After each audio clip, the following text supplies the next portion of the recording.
శివానికి సుందరానికి మధ్య ఏవైనా గొడవలున్నాయా? అయ్యగారు కంపెనీ పెట్టిన కొత్తల్లో ఓనర్స్కి పనిచేసే వర్కర్లకి మధ్య యూనియన్ అది ఇది ఏమీ లేదయ్యా. కానీ పరమశివం అందరినీ పిలిచి యూనియన్లో చేరమని చెప్పి భయపెట్టాడు. అందులో చేరటం ఇష్టం లేని వాళ్ళని ఇంటికి వెళ్ళి భయపెట్టేవాడు. ఆ విధంగా చేరని వాళ్ళని రౌడీలతో భయపెట్టించాడు. కొంతమందిని కొట్టించాడు కూడా. వీడు చేసే పనులు సహించలేకనే పరమశివాన్ని గురించి పోలీసులకు అయ్యగారు రిపోర్టు చేశారు. పోలీస్ డిపార్ట్మెంట్లో అయ్యగారికి మంచి పేరు. వాళ్ళు పరమశివాన్ని బాగా కొట్టారు.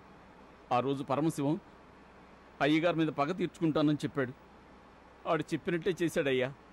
వాడింటికి దారెటు? అలా తిన్నగా వెళ్ళి లెఫ్ట్కి తిరిగితే పరమశివం ఇల్లయ్యా.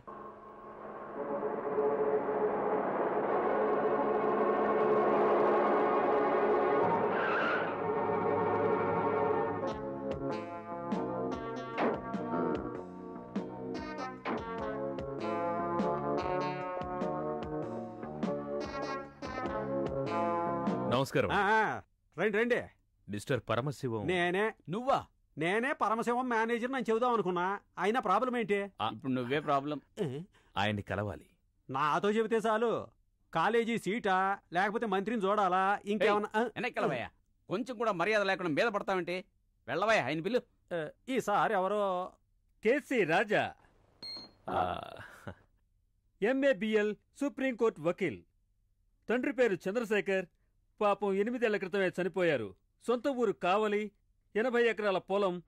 వ్యవసాయం వాళ్ళమ్మ కామేశ్వరి చూసుకుంటుంది. ప్రాక్టీస్ సుప్రీంకోర్టులో జోరుగా సాగుతుంది. సంపాదన కోట్లు వస్తుంది. ఢిల్లీలో కరోల్బాగ్లో పెద్దింట్లో ఒంటరిగా ఉంటున్నాడు. ఈ నిమిషం వరకు వివాహమే చేసుకుని 100% బ్రహ్మచారి. అంతేనా? నా గురించి అన్నీ తెలుసుకున్నారే. ఈ ఊర్లో 6 ఏళ్ల నుంచి 60 ఏళ్ల వరకు ఎవరినైనా అడిగి చూడు, వెంటనే చెబుతారు నేనొక పేదల పాలిటి పెన్నిధి అని చెప్తారు. అవునండి. ఈ తాళం అక్కడైపోయా, ఇక్కడ కాదు. ఏం బాబు రాజా, వకీల్ చదువుకున్నావు, మెడల్ సంపాదించావు, మళ్ళీ ఎందుకు 3వ క్లాసులో చేరదాం అనుకుంటున్నావు? అర్థం కాలేదా? సుప్రీంకోర్టులో ఇంచుమించు 1000 సంపాదిస్తున్న నువ్వు 50 రూపాయలు కూడా రాని పల్లెటూరు కోర్టులో వాదించడానికి వచ్చావే, అదే ఎందుకని అడుగుతున్నాను. వద్దయ్యా. చెప్పడం అంతా పూర్తయిందా? ముఖ్యంగా చెప్పాల్సింది ఒకటే ఒకటుంది. చెప్పండి. నువ్వు ఎక్కడి నుంచి బయలుదేరొచ్చావో అక్కడికే మర్యాదగా వెళ్ళిపోమంటున్నా. ఏంటి భయపెడుతున్నారా? ఆహా, ఒక అన్న తమ్ముడికి అడ్వైస్ చెప్పినట్టు చెప్తున్నా. అలా చేయడం కుదరదంటే? కుదరదంటే చూసావా, చెయ్యి చాచంగానే పిసకటానికి ఒకరు, తైలం రాయటానికి ఒకరు, మసాజ్ చేయటానికి ఇంకొకరు. అందరూ నా తిండి తిని పెరిగిన వాళ్ళు. ఏం లేదు, ఒక చెట్టును చూసి బాగలేదంటే అయ్యగా చెట్టు నచ్చలేదనుకుని వెంటనే నరికి పారేస్తామంటారా? ఊరికే అనరా? చూసావుగా. అవన్నీ మన దగ్గర కుదరవు. నెక్స్ట్ టైం ఇంకేదైనా చెప్పండి. నా మనుషుల దగ్గర విజిలేస్తే చాలు, వెంటనే బయలుదేరతారు. అంత సిన్సియారిటీ. బాబు వెళ్ళిపో. మరి నేను వెళ్ళరానా? మిస్టర్ పరమశివం, ఒక చిన్న విషయం. నేనొచ్చిందే సుందరం కేసు వాదించడానికి. ఆయన్ని విడుదల చేయించే వెళ్తాను. అంటే నువ్వు పోను పోను తెలుస్తుంది. ఏంటి కొబ్బరికాయలతో గోళీలాడుతున్నారా? ఏంటి వాటిని అలా పారేశారు? ఏంటండి తెలియనట్టు మాట్లాడతారు? కొబ్బరి తోటలో కొబ్బరికాయలు కాక మామిడికాయలు పడతాయా? అబ్బాబ్బాబ్బా, కరెక్ట్ గా అన్నావు. నేను వెళ్ళనా?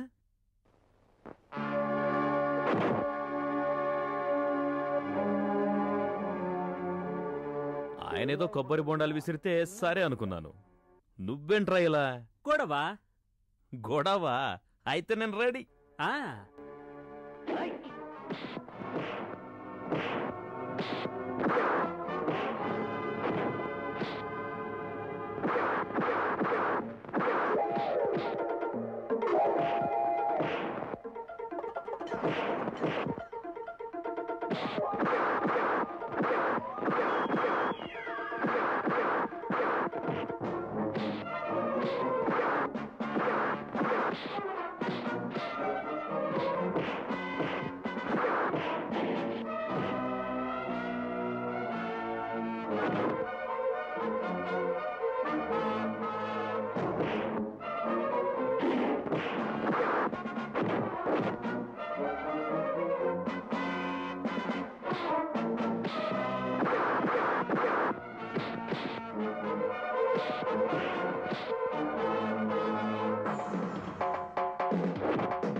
కేసీ రాజా ఎంఏబిఎల్ సుప్రీంకోర్టు లాయర్. తండ్రి పేరు చంద్రశేఖర్, అమ్మ పేరు కామేశ్వరి.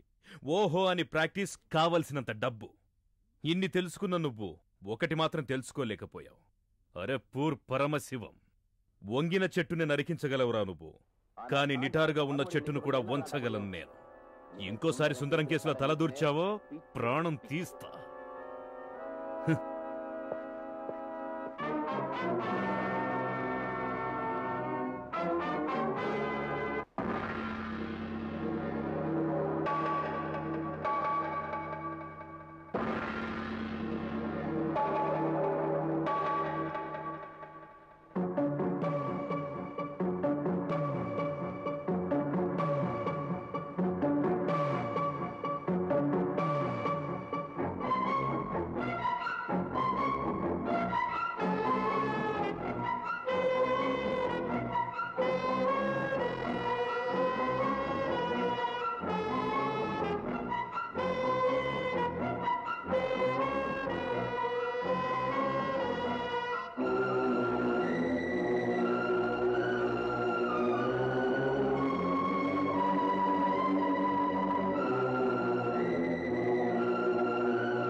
ఇంతవరకు జరిగిన విజయలక్ష్మి హత్య కేసు వాదోపవాదాల ద్వారా నిందితుడు సుందరానికి తను నిరపరాధిగా నిరూపించుకోవడానికి మళ్లీ ఇంకో అవకాశం ఇవ్వాలని ఈ న్యాయస్థానం భావిస్తోంది. సెషన్స్ కోర్టులో ఈ కేసు సాక్ష్యాల విచారణలో చాలా తప్పులు జరిగాయి. హత్య కేసులో చెప్పబడిన ముఖ్య సాక్షులను సరి అయిన విచారణ చెయ్యకుండానే తీర్పు చెప్పడమైంది. ముఖ్యంగా సెషన్స్ కోర్టులో నిందితుడు సుందరాన్ని విచారణ చెయ్యనే లేదు. విజయలక్ష్మి హత్య కేసులో సాక్షుల విచారణ మొత్తం ఏకపక్షంగా జరిగినట్టు తెలుస్తోంది. మన దేశ చట్టం ప్రకారం ఈ కేసులో నిందితుడికి న్యాయం జరగలేదన్న విషయం ప్రస్ఫుటంగా తెలుస్తోంది. అందువల్ల వీటన్నింటినీ క్షుణ్ణంగా పరిశీలించిన మీదట ఈ కేసును సెషన్స్ కోర్టు మళ్లీ క్షుణ్ణంగా విచారణ జరిపించాలని చెప్పడమైంది. సుందరం కేసు మళ్లీ విచారణకొచ్చిందే. సుందరం నిరపరాధనే హైకోర్టే విడుదల చేయొచ్చు కదండి. నీ అయ్యే కాదో జడ్జి, ఆ జడ్జి వేరే. మరెందుకయ్యా మళ్ళీ విచారణ? హైకోర్టులో సుందరం నిరపరాధని ఒప్పుకోలేదే, మరి మళ్లీ విచారణ ఎందుకంటే కింద కోర్టులో జరిగిన విచారణ పద్ధతి సరిగా లేదట. మొదట్నుంచి సుందరం అపరాధే అన్నట్టు విచారణ జరిగిందని, సాక్షులను పబ్లిక్ ప్రాసిక్యూటర్ సరిగ్గా విచారించలేదని, ఏదో తిమ్మిని బొమ్మిని చేసినట్టు జరిగిందని సందేహించారు. అయ్యా అయ్యా మళ్ళీ విచారణలో తీర్పు ఎట్టా ఉంటదోనండి. నీకే విధంగా ఇస్తే నచ్చుతుంది? అయ్యా ఆడికేం జరిగితే నాకేందయ్యా? లేరా, నిన్ను నేను లేపలేనురా, లేవరా. అయ్యా నోరు తెరిచావో చంపేస్తా. పనకాలు, అయ్యా సాక్షులందరూ ముందు చెప్పినట్టే ఇప్పుడు చెప్పారంటే తప్పకుండా సుందరానికి శిక్ష పడుతుంది కదా? అవును. నువ్వే కూర్చో. మన్నించండి అయ్యా, మన్నించండి. వాళ్ళట చెప్పకపోతే కొట్టకండి, కొట్టకండి. నిన్నెందుకు కొడతాన్రా? డబ్బుతోనే సాక్షులందరినీ కట్టిపడేస్తే ఎలా ఉంటుంది? అది కాదండి, మనకు సంబంధం లేని దానికోసం ఖర్చు చేయడం అవసరమా అని. సంబంధం లేదా? నీ సొంతూరు పాలకొల్లు. నా సొంతూరు గుడివాడ. నాకు నీకు ఏం సంబంధం ఉందని నేను ఉద్యోగంలో పెట్టుకున్నా? సంబంధం ఉందయ్యా. ఉంది కదా. రేయ్, ఆ సుందరం ఉన్నాడే, వాడు ఉరితాడుకు వేళ్లాడినా నా మనసుకు శాంతి లేదురా.